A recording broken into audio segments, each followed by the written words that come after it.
Hello everyone. Ionisation energy 13th group की बात करते हैं NH2NP1।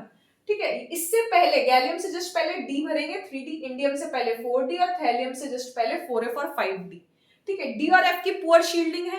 पुअर शील्डिंग की वजह से क्या होगा, ये इफेक्टिवली रिपेल नहीं कर पाएंगे आउटरमोस्ट इलेक्ट्रॉन को, तो इफेक्टिव न्यूक्लियर चार्ज बढ़ जाएगा आउटरमोस्ट इलेक्ट्रॉन पे, मतलब उस इलेक्ट्रॉन पे फोर्स ऑफ अट्रैक्शन बढ़ जाएगा वैलेंस इलेक्ट्रॉन पे, तो उस इलेक्ट्रॉन को निकालना क्या हो जाएगा, डिफिकल्ट हो जाएगा आउटरमोस्ट इलेक्ट्रॉन को, मतलब इसको निकालना डिफिकल्ट हो जाएगा। आउटर मोस्ट यहाँ पे यही है, तो डिफिकल्ट होने की वजह से उसको निकालना डिफिकल्ट हो जाएगा, तो आयनाइजेशन एनर्जी बढ़ जाएगी। ठीक है, तो as such ionisation energy top to bottom जाने पे क्या होती है, डिक्रीज होती है। तो बोरोन की सबसे ज्यादा होनी चाहिए, फिर एल्यूमिनियम की, फिर गैलियम की, फिर इंडियम की, बट ऐसा नहीं होता क्योंकि इससे जस्ट पहले डी और एफ की फिलिंग होती है जिनकी पुअर शील्डिंग है, और पुअर शील्डिंग की वजह से आयनाइजेशन एनर्जी बढ़ जाती है।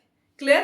तो आयनाइजेशन एनर्जी इतनी बढ़ जाती है थैलियम की, वो सेकंड नंबर पे आ जाता है। तो बोरोन टू एल्यूमिनियम तो नॉर्मल ऑर्डर है, that down the group ionisation energy decreases, क्योंकि नंबर ऑफ शेल्स बढ़ते हैं तो इलेक्ट्रॉन दूर चला जाता है न्यूक्लियस के, तो उसको निकालना इजी हो जाता है क्योंकि फोर्स ऑफ अट्रैक्शन कम हो जाता है, दूर हो जाता है, तो उसको निकालना इजी हो जाता है, तो आयनाइजेशन एनर्जी डिक्रीजेस। तो बोरोन और एल्यूमिनियम में बोरोन ज्यादा होगा, एल्यूमिनियम कम होगा। लेकिन एल्यूमिनियम से जब हम गैलियम जाएंगे तो गैलियम की साइज भी कम होती है, पहली बात एटॉमिक साइज पढ़ा होगा।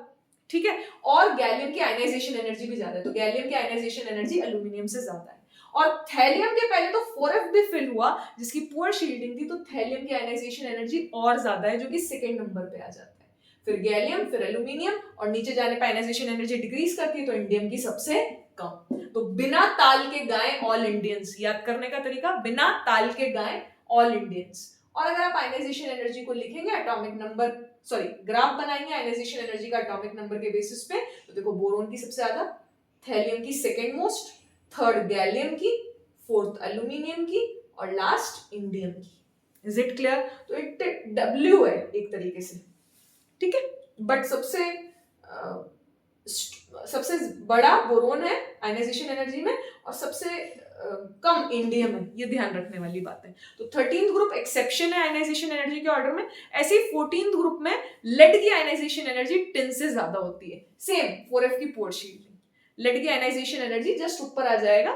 कहे शिव जी सुने, पार्वती सुना है, तो उसको ऐसे याद कर लो, कहा सीता गीता पब सुना, तो लेड पहले आ जाएगा, लेड की आयनाइजेशन एनर्जी ज्यादा हो जाएगी क्योंकि 4F की पोर शील्डिंग है। Thank you.